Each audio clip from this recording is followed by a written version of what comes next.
Me echaron del trabajo porque no quise hacerle un favor personal a mi ex jefe. Pero mira lo que sucedió luego. Todo empezó un martes por la mañana. La oficina estaba silenciosa, apenas rota por el zumbido de las impresoras y el sonido distante del teclado.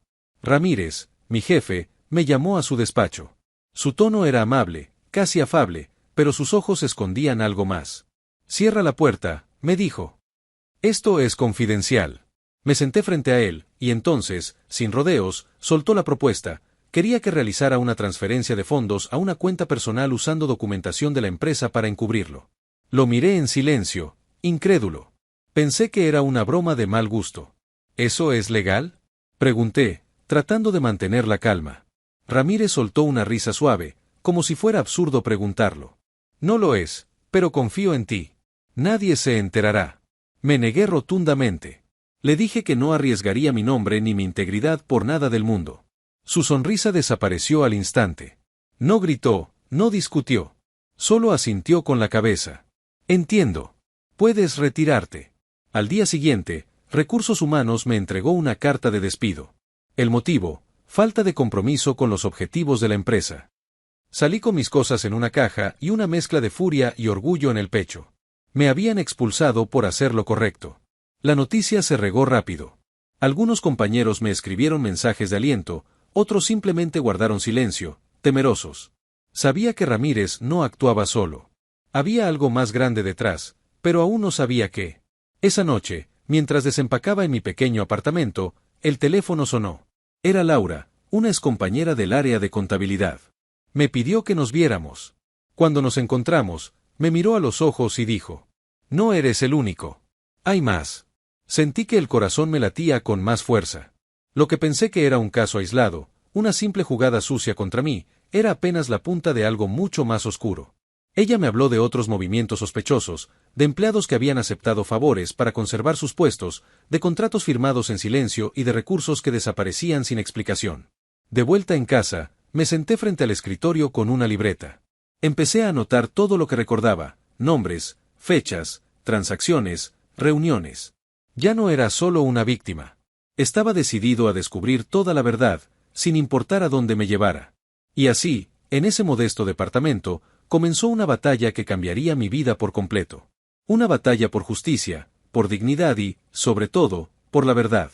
Tras la revelación de Laura, no pude dormir esa noche. Cada palabra que ella me dijo resonaba en mi mente como un eco que no cesaba. Había más personas como yo. Más empleados que habían sido víctimas del mismo sistema corrupto. No podía quedarme de brazos cruzados. Al día siguiente, la llamé. Nos encontramos en un café discreto, lejos de las miradas habituales. Trajo consigo una carpeta. Dentro, documentos fotocopiados, notas hechas a mano, y una lista, nombres de quienes, según ella, habían sido despedidos o silenciados tras negarse a colaborar con las prácticas turbias del jefe. «¿Cuántos son?», pregunté. «Hasta ahora, 11», respondió ella. «Incluyéndote a ti». Me quedé helado. No era una coincidencia. Era un patrón. Un sistema bien montado para eliminar a los que representaran un obstáculo. Decidí contactar a algunos de los nombres de esa lista. Algunos no respondieron. Otros estaban tan heridos o asustados que apenas podían hablar del tema. Pero 3 aceptaron hablar conmigo. Nos reunimos en mi departamento esa misma noche. Juan, que había trabajado logística; Mireya, antigua analista de proyectos; y Esteban, ex auditor interno. Cada uno tenía una historia parecida. Propuestas indebidas, amenazas sutiles, despidos disfrazados de evaluaciones negativas. Esteban incluso me mostró correos que había guardado, donde se insinuaban consecuencias si no cooperaba. Con cada testimonio, la imagen se hacía más clara. La empresa que me había dado trabajo durante años no era más que un cascarón de corrupción dirigida desde lo más alto. No se trataba solo de Ramírez. Había una red. Decidimos organizarnos. Reunir pruebas, testimonios, documentos. Formamos un pequeño grupo, casi clandestino. La llamamos Círculo Cero, un nombre que surgió de una broma entre nosotros sobre cómo nos habían dejado, sin empleo, sin explicaciones y sin justicia. Pero no estábamos solos. Laura nos contactó con una periodista independiente, Lucía Cedeño, quien ya había investigado escándalos empresariales en el pasado. Nos pidió tiempo, material sólido, y sobre todo, cautela. Sabía que enfrentarse a empresas con poder no era fácil. Cada paso debía ser calculado. No podíamos fallar. No solo por nosotros, sino por los que aún trabajaban allí y eran manipulados o usados sin saberlo. La verdad tenía que salir a la luz. Mientras caminaba de regreso a casa aquella noche, sentí una mezcla de temor y determinación. Sabía que lo que estábamos haciendo era arriesgado, pero también sabía que era lo correcto. Me habían quitado mi trabajo, pero no mi voz. Me habían querido aplastar, pero me habían dado una causa. Y ahora, con aliados, con pruebas, y con una verdad que gritaba por salir, tenía algo que valía más que cualquier puesto en una empresa, tenía propósito. Las semanas siguientes fueron una danza constante entre paranoia y esperanza. Cada mensaje que enviábamos, cada documento que compartíamos, lo hacíamos con temor de estar siendo vigilados. Pero había algo en el aire, una tensión que indicaba que algo grande se acercaba. Lucía, la periodista, se convirtió en parte clave de nuestro pequeño círculo. Nos enseñó cómo recolectar pruebas válidas legalmente, cómo documentar sin levantar sospechas, y cómo proteger nuestra identidad. Bajo su consejo, comenzamos a grabar testimonios, digitalizar documentos y trazar un mapa de conexiones entre los involucrados. Una noche, Laura me llamó con urgencia. «Tienes que venir a mi casa», me dijo sin rodeos. Encontré algo que podría cambiar todo. Cuando llegué, me esperaba con su laptop abierta. En pantalla, un archivo de video. Lo reprodujo. Allí estaba Ramírez, mi exjefe, en una reunión informal con 2 altos ejecutivos. Hablaban con total libertad sobre pagos encubiertos, despidos planeados y cómo ocultar irregularidades financieras. «¿Cómo lo conseguiste?», pregunté, incrédulo.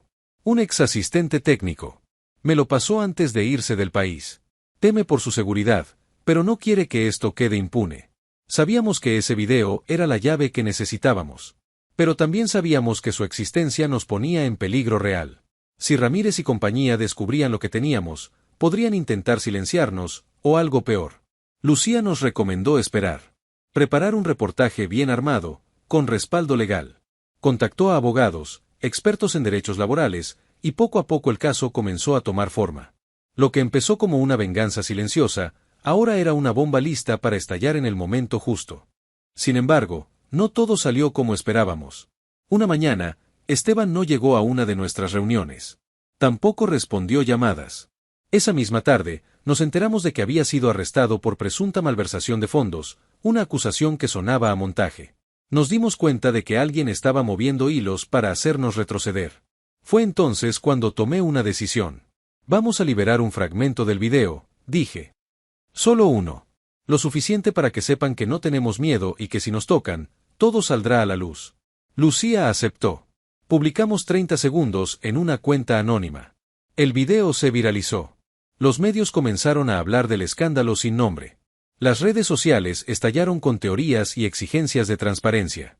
Ramírez y su red ya no estaban en control. Nosotros teníamos la verdad. Y la verdad, como el agua, siempre encuentra una grieta por donde salir. Por primera vez en mucho tiempo, sentí que el poder ya no estaba en sus manos. Estaba en las nuestras. Y no pensábamos soltarlo.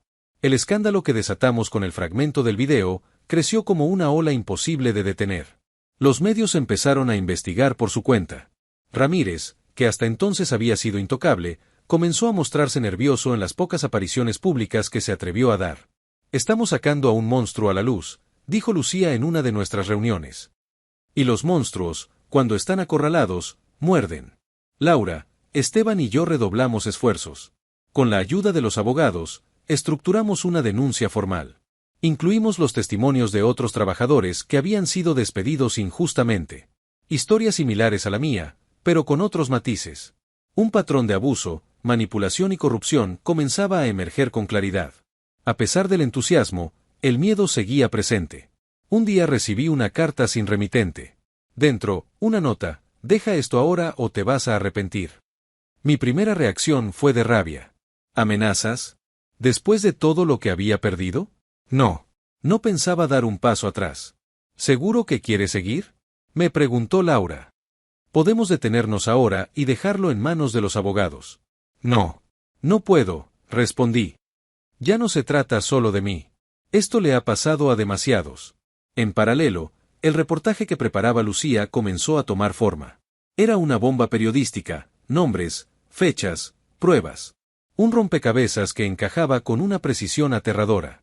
El plan era publicarlo el domingo por la noche, en la edición principal del portal donde ella trabajaba. Pero antes de eso, recibimos una llamada. Ramírez quiere reunirse contigo, dijo una voz que no reconocí, probablemente uno de sus abogados. A solas. Sin periodistas, sin abogados. Dice que puede llegar a un acuerdo. El mensaje me dejó helado. ¿Ir o no ir? Lucía fue tajante. Si decides ir, grabaremos todo. Y no irás solo. Así fue como, al caer la noche, llegué a un restaurante semivacío. Ramírez estaba en una mesa del fondo, con su eterna sonrisa cínica. Me ofreció dinero, una carta de disculpas y la posibilidad de recuperar un puesto directivo. Solo borra el video completo y detén la publicación, pidió. Lo miré fijamente. No estoy en venta, le dije. Me levanté y me fui. Esa noche, el reportaje salió publicado. Fue tendencia durante días. Los medios tradicionales y digitales recogieron la historia. Las autoridades se vieron forzadas a iniciar una investigación. La empresa cayó en una espiral de demandas, renuncias y auditorías. Ramírez desapareció del mapa. Y aunque la batalla aún no había terminado, supimos que algo fundamental había cambiado. Las grietas del sistema se habían abierto. Y nosotros fuimos los que empujamos la primera piedra. Tras la tormenta mediática, la vida no volvió a ser la misma, pero por primera vez en mucho tiempo, sentí que respiraba aire limpio. La empresa para la que trabajé durante años estaba en ruinas. Muchos directivos renunciaron, otros enfrentaban investigaciones y algunos, incluso, cargos formales. Ramírez desapareció como un cobarde, incapaz de enfrentar el resultado de sus actos.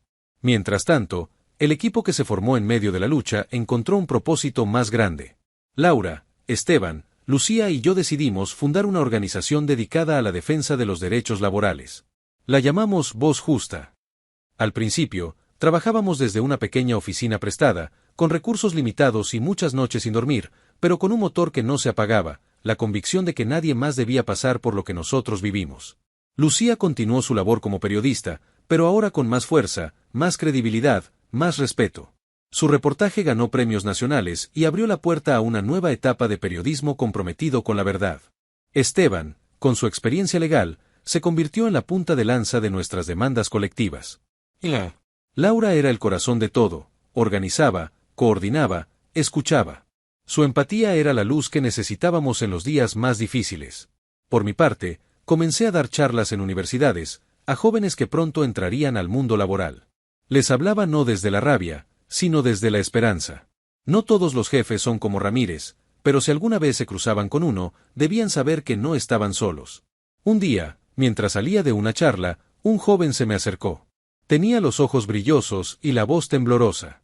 Me dio la mano con fuerza y dijo: «Gracias.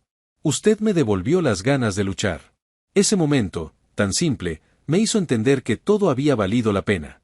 Las humillaciones, el despido injusto, las amenazas. Nada se comparaba con la sensación de haber transformado el dolor en algo útil.